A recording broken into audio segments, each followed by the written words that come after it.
मल्लिकार्जुन खड़गे जी, शरद पवार जी, उद्धव ठाकरे जी, रमेश चेन्नीथाला जी, नाना पटोले जी, बाला साहेब थोराट जी, वर्षा गायकवाड़ जी, इंडिया गठबंधन के स्टेज पे वरिष्ठ नेता,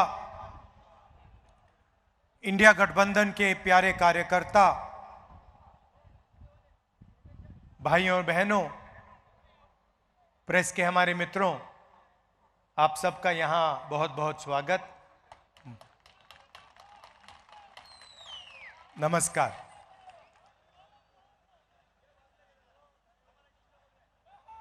लड़ाई विचारधारा की लड़ाई है। एक तरफ बीजेपी, आरएसएस और दूसरी तरफ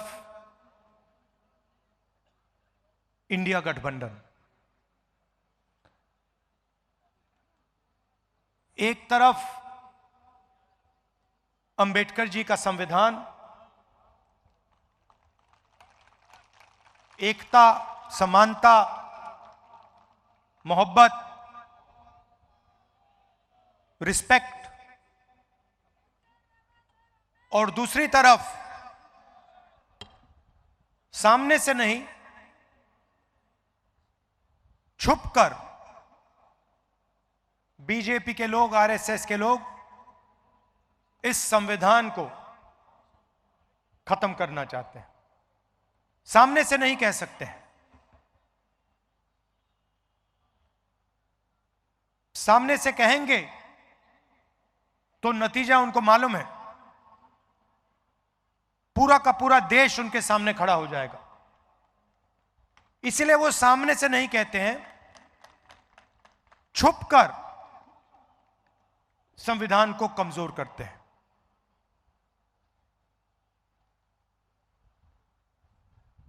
हिंदुस्तान के इंस्टीट्यूशंस हैं,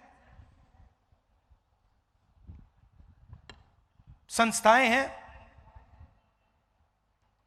ब्यूरोक्रेसी है, शिक्षा का सिस्टम है, स्वास्थ्य का सिस्टम है। संविधान में कहीं नहीं लिखा कि एक पार्टी को, एक विचारधारा को अपने लोग हिंदुस्तान की हर संस्था में डालने हैं। यह इंडिया गठबंधन कभी नहीं करता है। आप देखिए, आज देश में यूनिवर्सिटीज के वाइस चांसलर्स की लिस्ट निकाली है। उस लिस्ट में आपको मेरिट नहीं दिखाई देगा,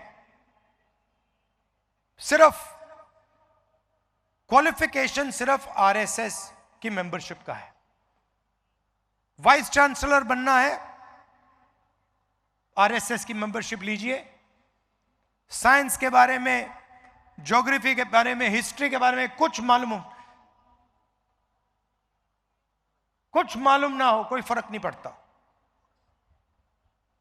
आरएसएस के हो, सीधा आपको उसमें जगह मिलेगी। और ये एक संस्था के साथ नहीं हो रहा है, ये हिंदुस्तान की सारी संस्थाओं के साथ, इंस्टीट्यूशंस के साथ हो रहा है।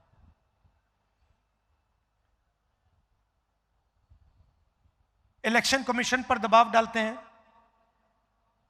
CBI, ED, income tax department का इस्तेमाल कर सरकार गिराते हैं। आप याद रखिए कि पिछली महाराष्ट्र की सरकार, आपकी सरकार, हमारी सरकार थी, इंडिया गठबंधन की सरकार थी, और उस सरकार को चोरी कर पैसा देकर हटाया गया था। क्यों? क्योंकि वो 2-3 अरबपतियों की मदद करना चाहते हैं। आप जानते हो, मुंबई जानता है, महाराष्ट्र जानता है कि धारावी की जमीन 1 लाख करोड़ रुपए की जमीन, आपकी जमीन, गरीबों की जमीन, आपके आंखों के सामने आपसे छीनी जा रही है। पूरी दुनिया जानती है। 1 लाख करोड़ रुपए की जमीन आपके आंखों के सामने, दुनिया की आंखों के सामने एक अरबपति को दी जा रही है। आपके जो प्रोजेक्ट्स थे,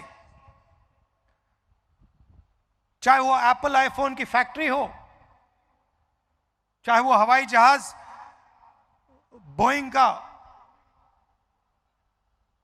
यूनिट हो, आपसे छीनकर दूसरे प्रदेशों में चले जा रहे हैं। 5 लाख युवाओं को रोजगार मिलता है इन प्रोजेक्ट से। सारे के सारे आपसे छीनकर गुजरात की ओर चले गए। Semiconductor plant, iPhone manufacturing plant, GAIL petrochemical project, Tata Airbus project, ये सारे के सारे जो आपके थे, जिससे आपके युवाओं को फायदा मिलना चाहिए था, रोजगार मिलना चाहिए था, ये एक के बाद एक आपसे छीन लिए गए हैं। आपकी जमीन छीनी जा रही है। 1 लाख करोड़ रुपए की जमीन छीनी जा रही है। आपके प्रोजेक्ट्स छीने जा रहे हैं।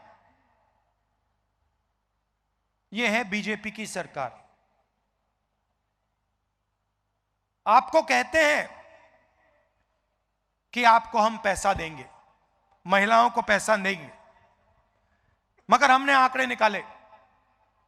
बीजेपी की सरकार में आपके साथ क्या किया जा रहा है। महंगाई बढ़ी है, पेट्रोल डीजल के दाम बढ़े हैं, गैस सिलेंडर के दाम बढ़े हैं। इनको अगर आप जोड़ें तो बीजेपी की सरकार हर साल महाराष्ट्र के हर परिवार से 90,000 रुपए छीनती है। आपके जेब में से निकालते हैं और सीधा अदानी, अंबानी ऐसे लोगों की जेब में डालते हैं, और फिर आपसे कहते हैं हम आपको, महिलाओं को 1,000 रुपए देंगे, 1,500 रुपए देंगे। मगर इनकी नीयत गलत है। काम ये सिर्फ उन लोगों का करते हैं। नोटबंदी से आपको फायदा हुआ, जीएसटी से आपको फायदा हुआ, किसान के जो कानून बना उससे आपको फायदा हुआ, ये जो आपके प्रोजेक्ट्स हैं, जो ये आपसे छीने गए, इससे आपको फायदा हुआ क्या? आप रोजगार नहीं चाहते हो, आप सिर्फ महंगाई चाहते हो, आप बेरोजगारी चाहते हो क्या? हिंदुस्तान में सबसे ज्यादा बेरोजगारी आज है। किसी स्टेट में चले जाइए, महाराष्ट्र छोड़िए, किसी भी स्टेट में चले जाइए और वहां आप पूछिए, युवाओं से पूछिए क्या करते हो, कहेंगे भैया कुछ नहीं करते हैं। मोदी जी ने, बीजेपी की पॉलिसीज ने बेरोजगारी फैला दी है, रोजगार मिल ही नहीं सकता। जो स्मॉल एंड मीडियम बिजनेस वाले हैं उनको एक के बाद एक खत्म कर दिया है। जो रीढ़ की हड्डी हुआ करते थे, रोजगार अंबानी अदानी नहीं दे सकते। अदानी धारावी की जमीन छीन सकता है आपसे, मगर रोजगार नहीं दे सकता है। यह पूरा देश जानता है। रोजगार कौन देते हैं?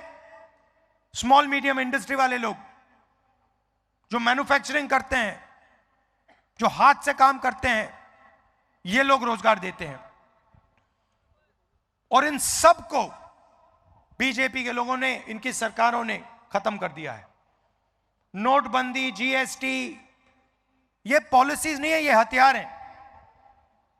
छोटे बिजनेस वालों को खत्म करने के, मारने के हथियार हैं। आप जीएसटी देते हो, जितनी जीएसटी हिंदुस्तान का सबसे गरीब व्यक्ति देता है उतनी ही जीएसटी अदानी देता है। आप शर्ट खरीदोगे, उतना ही पैसा आपके जेब से जाएगा जितना अदानी के जेब से जाएगा। यह जीएसटी की सच्चाई है। और अगर आप देखें, आज हिंदुस्तान में गरीब लोग टैक्स देते हैं। सबसे ज्यादा टैक्स गरीब लोग देते हैं, कमजोर लोग देते हैं, छोटे दुकानदार देते हैं, किसान देते हैं, मजदूर देते हैं। इनडायरेक्ट टैक्स से पता नहीं लगता। आप शर्ट खरीदते हो, टैक्स लगता है। मोटरसाइकिल में पेट्रोल डालते हो, टैक्स लगता है। सब जगह इनडायरेक्ट टैक्स लगता रहता है। आपके कंधों पे ये सब बीजेपी की पॉलिसीज हैं।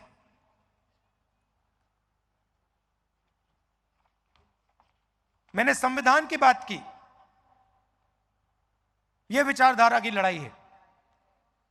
एक तरफ अरबपतियों की सरकार और दूसरी तरफ गरीबों की, किसानों की,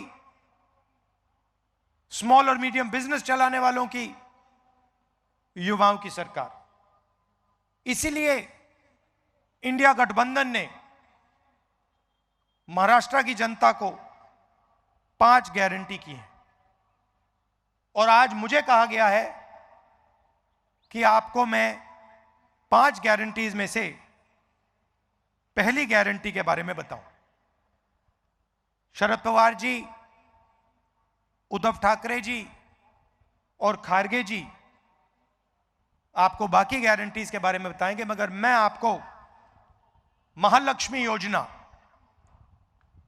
3,000 रुपए हर महिला के बैंक अकाउंट में हर महीने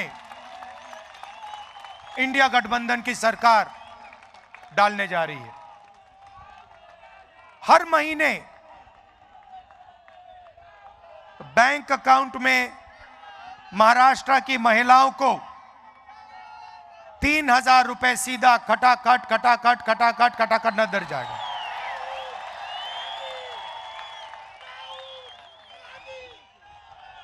और जब महाराष्ट्र की महिलाएं महाराष्ट्र में बस में कहीं जाएंगी तो उन्हें बस टिकट खरीदने के लिए 1 रुपया नहीं देना पड़ेगा, फ्री में जाएंगी। आप पूछोगे क्यों? क्योंकि जो चोट बीजेपी की सरकार ने आपको मारी है, महंगाई की चोट, गैस सिलेंडर की चोट, बेरोजगारी की चोट, सबसे ज्यादा दर्द महाराष्ट्र की महिलाओं को लगता है। इसीलिए हमारी पहली गारंटी महाराष्ट्र की महिलाओं के लिए बैंक अकाउंट में सीधा 3,000 रुपए हर महीने और फ्री बस ट्रैवल पूरे महाराष्ट्र में।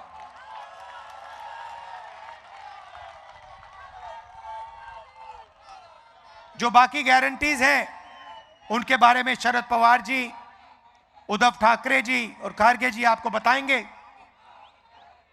थोड़ा सा मैं आपको जाति जनगणना के बारे में कहना चाहता हूं। आज नागपुर में हमने एक सम्मेलन किया, उसमें हमने जाति जनगणना की बात की। भाइयों और बहनों, हिंदुस्तान में 15% दलित आबादी है, 8% आदिवासी हैं। मगर आज तक किसी को नहीं मालूम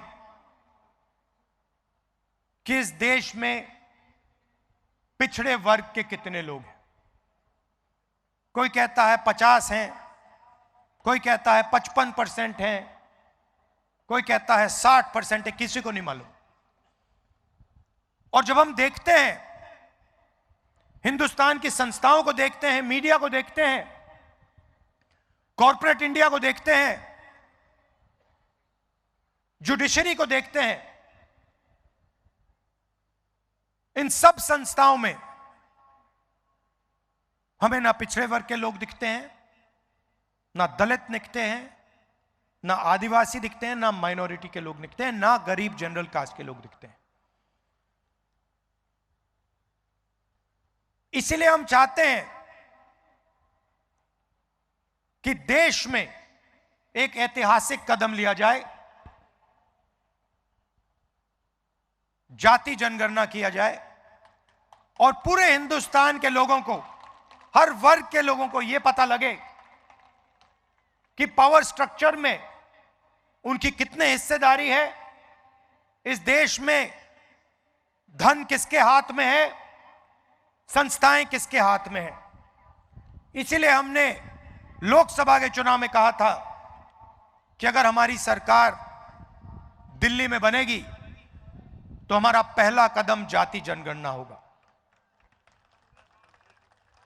कर्नाटक में, तेलंगाना में कांग्रेस पार्टी की सरकार है। दोनों प्रदेशों में हमने जाति जनगणना का काम शुरू कर दिया है और तेलंगाना में हमने एक ऐतिहासिक कदम लिया। ऐतिहासिक कदम। पहले सर्वे बंद कमरों में बनते थे, ब्यूरोक्रेट सवाल चुनते थे, मगर हिंदुस्तान के इतिहास में पहली बार तेलंगाना में जो जाति जनगणना पर सवाल पूछे जाएंगे वो तेलंगाना की जनता ने चुने हैं। हमने पूरे स्टेट में मीटिंग्स करी और जनता से पूछा, दलितों से, आदिवासियों से, पिछड़े वर्ग के लोगों से, महिलाओं से, कि कौन से सवाल पूछे जाने चाहिए, आप क्या जानना चाहते हो हिंदुस्तान के पावर स्ट्रक्चर के बारे में, हिंदुस्तान के धन के बारे में, आपकी आबादी के बारे में। और जनता ने हमें सवाल दिए। महाराष्ट्र में भी जैसे ही हमारी सरकार आएगी हम जाति जनगणना का काम शुरू कर देंगे। और पार्लियामेंट में मैंने साफ कहा है, मोदी जी कुछ भी करें, जैसे ही इंडिया गठबंधन की सरकार दिल्ली में बनेगी वैसे ही जाति जनगणना होगा। और ये जो 50% की सीलिंग लगा रखी है, जो दीवार बना रखी है रिजर्वेशन की, इस दीवार को हम तोड़ देंगे।